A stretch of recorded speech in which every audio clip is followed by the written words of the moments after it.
Congratulations on your purchase of the Pioneer 505 metal detector from Bounty Hunter. Metal detecting is a hobby for all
President of First Texas Products, home of the Bounty Hunter metal detector. We are proud of the products we manufacture and have enclosed this video with your Pioneer 505 to make your metal detecting and treasure hunting experience the very best possible. When you have assembled your unit and are ready to take it out for the first time, you may want to demonstrate it indoors, just as I'm about to do here. If you do demonstrate your detector indoors, please keep a few things in mind. First, this search coil creates a magnetic field. As such, many electronic devices in your home can interfere with this magnetic field. Household appliances like microwaves, TVs, and lighting fixtures emit electromagnetic fields of their own. This electromagnetic interference inside your home can cause your detector to chatter or beep erratically. If your detector does chatter or beep erratically, there's nothing wrong with your detector. Just turn the sensitivity down just a little bit until the chatter stops. The detector will work well with the left knob in the 1 or 2 o'clock position. If your detector still behaves erratically after adjusting the sensitivity, turn off lights and appliances until you have located the source of the interference. Secondly, metal objects in your home can interfere with your demonstration. Most floors contain metal, so do not place coins on the floor and try to detect them. If you want to practice targeting coins on the ground, we suggest you try this demonstration outdoors. Tables, chairs, and walls can also contain metal. The best way to demonstrate your detector indoors is to have one person hold and operate the detector while someone else passes metal objects over the search coil. And remember, keep the coil up at least 3 feet off the ground. For our demonstration, we will use these metal objects: a small nail, a screwdriver, this good-sized bolt, 2 gold objects, the smaller a woman's wedding band, the other a medium-sized gold ring, a pull tab from a beverage can, 2 pennies, one an older copper penny. Pennies minted before 1982 were made of copper. The second, a newer penny. Pennies made after 1982 are made of zinc, a less valuable metal. A nickel, a dime, quarter, $50, and a silver dollar. Let's get started. When we turn the detector on, we automatically enter the no motion all metals mode.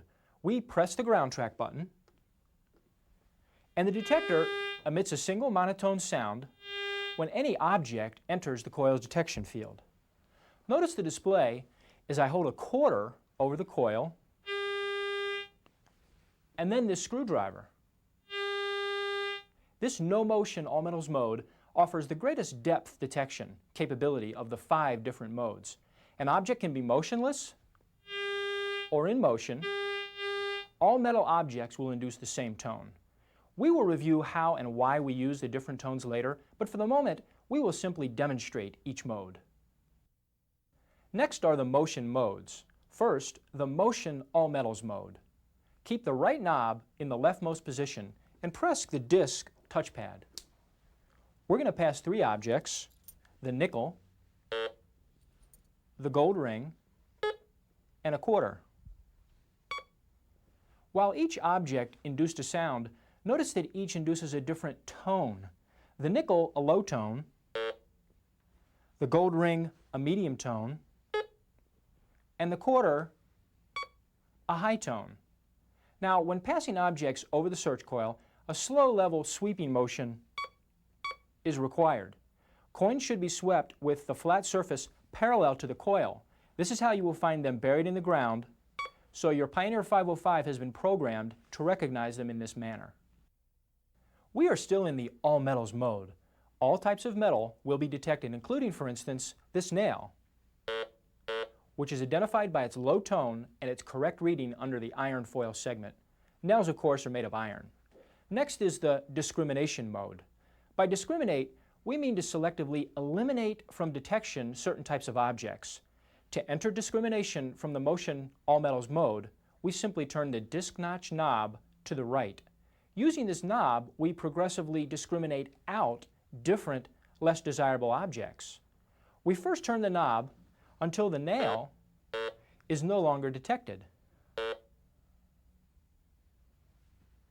We still detect the screwdriver in this setting,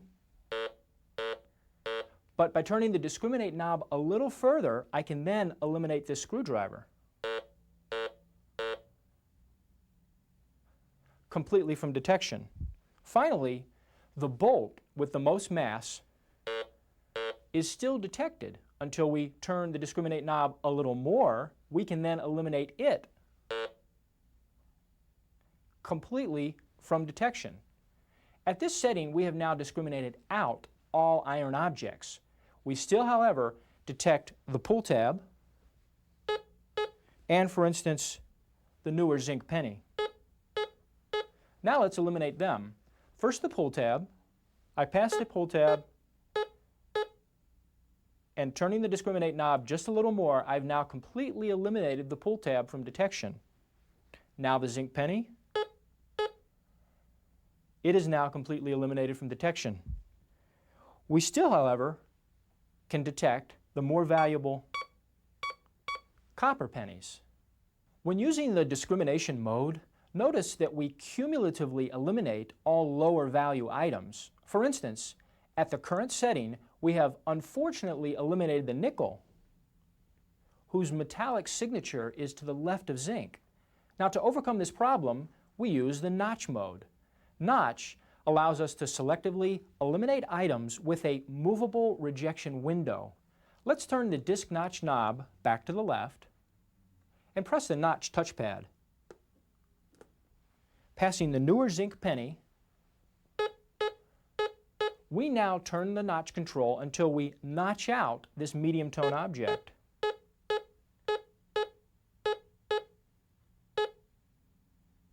It's now eliminated from detection, but we still detect items lower in the metallic spectrum, like a nickel, and higher, like a quarter.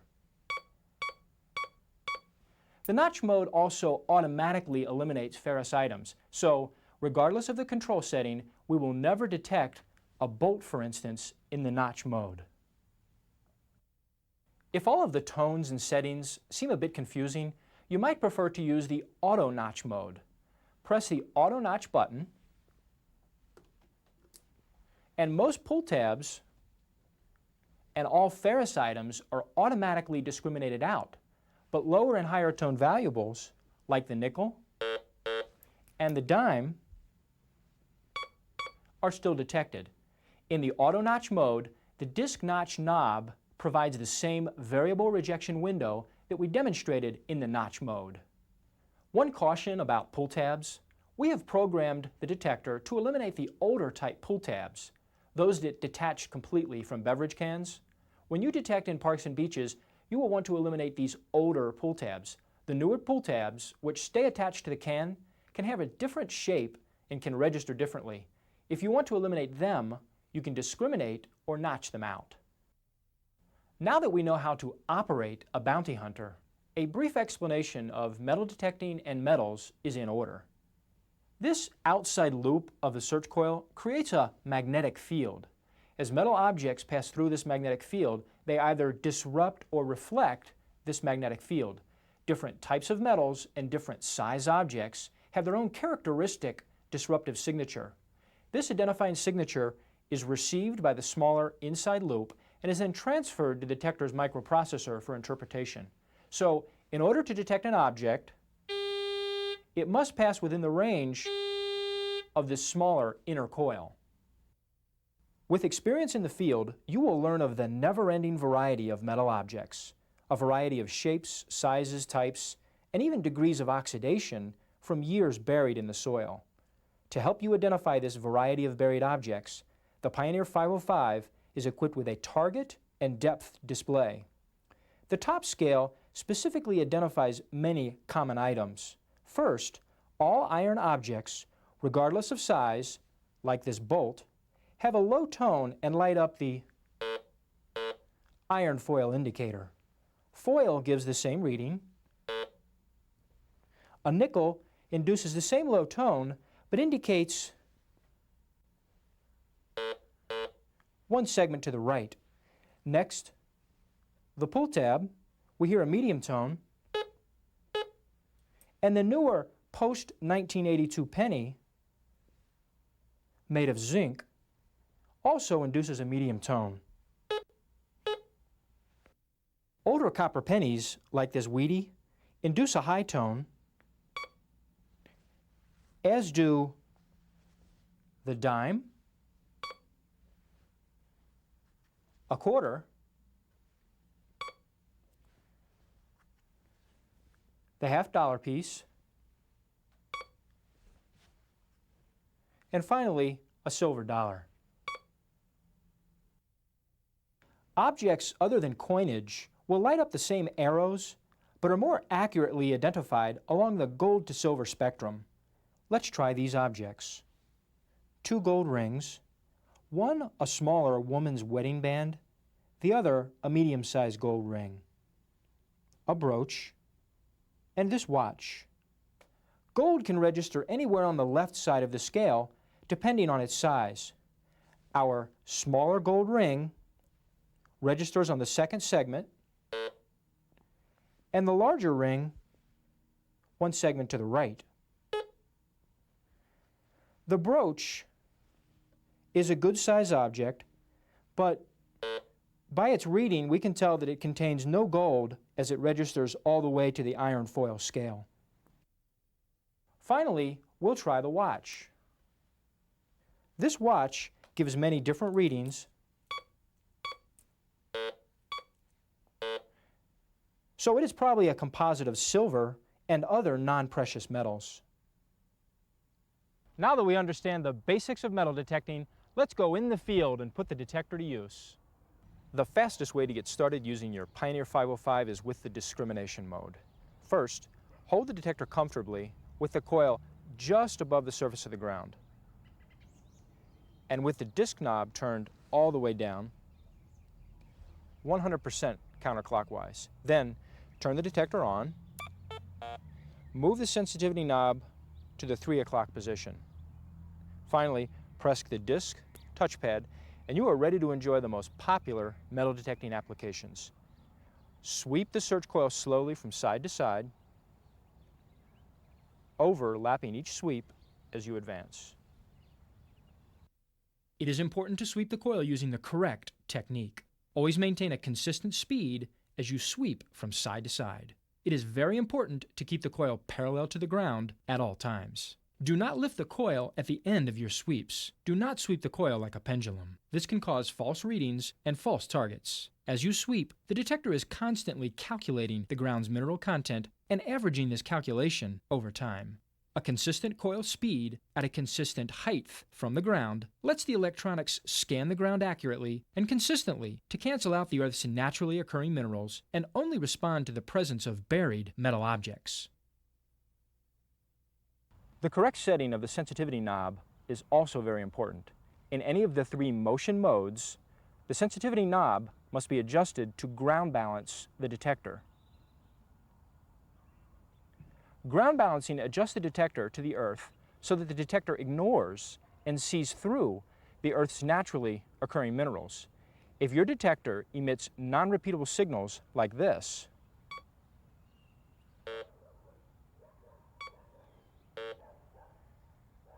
simply reduce the sensitivity knob until the false signaling disappears. Your detector will work well with the sensitivity knob in the 2 or 3 o'clock position. You want to position the knob as high as you can without receiving false signals.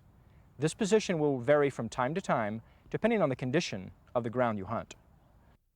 You might encounter highly mineralized soil on beaches, in some mountainous areas, in the desert, or in gold prospecting locations. The motion discrimination modes are best suited for coin shooting, jewelry hunting, and searching trashy areas like parks and ball fields. And remember, for motion all-metal detection, press the discrimination button and keep the disc notch knob off.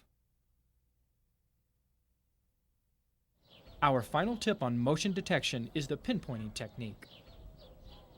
Once you've detected a target, make sure that it induces a repeatable tone by passing over it a few times. Notice the coil's line of travel, then move your stance, pass the coil at 90 degrees, and create an X which pinpoints the target in the center of the small coil. Refer to the depth indicator to know how deep to dig and carefully remove the soil to locate your find. Congratulations! Don't forget to fill in the hole. The no motion all-metal mode is a bit more difficult to use than the motion discrimination modes. No motion all-metal mode is the deepest seeking mode. The detector automatically enters the all-metal mode when you turn the detector on.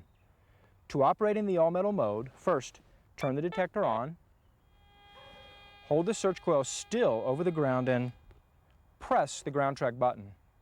Scan the ground to make sure that the spot you chose did not contain metal. The detector has now calculated a fixed ground balance setting. As you search, you can periodically retune the detector by pressing the ground track button again. If you start detecting by moving from one temperature environment to another, for instance, if you take your detector outside into a hotter or colder environment, you will have to retune your detector several times until the coil temperature stabilizes, for 10 to 15 minutes, depending on the temperature change. After your coil reaches equilibrium, no adjustment is necessary, but you may periodically readjust if desired. The no motion mode is useful in outlining the shape of larger objects and can also be useful in pinpointing smaller objects. All-metal detection is best for relic hunting, cache hunting, and household applications like finding property markers and lost items. Many great finds are located underwater or on wet terrain, so all bounty hunter search coils are completely waterproof. You can submerge the coil and stem completely into water with no loss of sensitivity or functionality. The case and case-to-cable connection must, however, be kept dry at all times. Just as your detector can react to electromagnetic interference inside your home, also beware of outdoor electromagnetic interference. Stay clear of power lines, both overhead and buried. They emit their own electromagnetic fields. Be very careful not to dig into buried utility lines. A final treasure hunting tip. Don't get discouraged if you don't strike gold every time you dig. Some trash items can be difficult to distinguish from more valuable metals. Using the LCD display and 3-tone target ID, you will minimize the digging of trash items. Even the most experienced treasure hunters always experience a trash-to-treasure ratio. With practice and experience, you will learn more about metals and learn to reduce your trash-to-treasure ratio and get the most enjoyment possible from your bounty hunter metal detector. Bounty Hunter offers a variety of accessories designed to enhance your metal detecting experience. Stereo headphones with individual volume controls. Increases battery life. Detect faint signals from deep objects. Cut out annoying background noise. Padded carrying bag with adjustable shoulder strap. Protect your valuable investment. Used to transport or store your detector. Finds pouch with adjustable waist belt. Used to carry your finds. Also holds digging tools. 4-inch gold nugget coil, perfect for gold prospecting and coin shooting in trashy areas. Used in small, tight search areas, it narrows the detection field. 10-inch magnum coil, adds extra depth capability, perfect for relic and cache hunting.